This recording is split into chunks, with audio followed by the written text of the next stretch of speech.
why are so many people holding on to resentment of what someone did in a relationship in their past versus allowing them to find forgiveness and peace about it? Maybe it's not agreeing that it was okay what they did, but why do people hold on to resentment for so long, or anger about a past? I think it's because people are afraid it's going to happen to them again. Oh.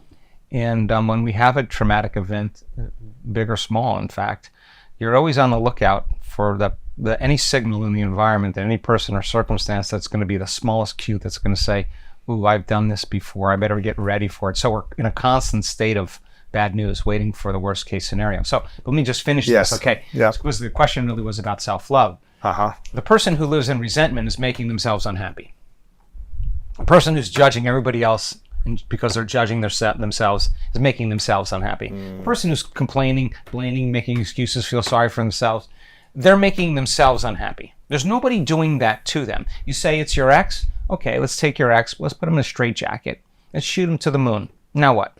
You're still holding on to it. You're still thinking that way and feeling that way, and that person is no longer in your life. You're defined by that story, by that past event, okay?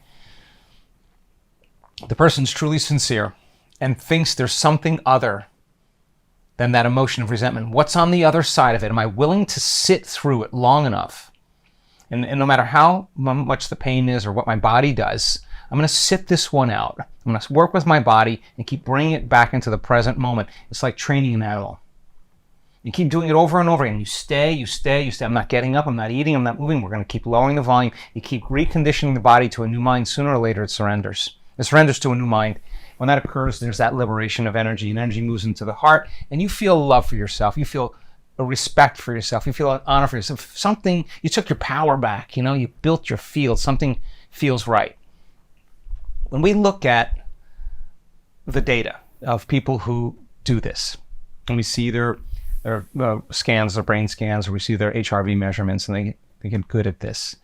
We measure their oxytocin levels. Now, oxytocin is the love chemical, right? And it's made in the pituitary gland.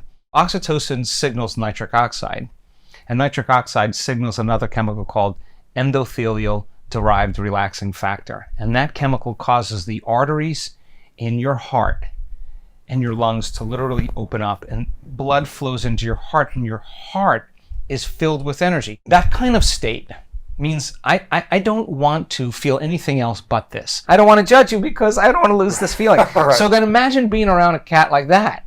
Being around a person like that, that's really easy to be around because they're okay with themselves.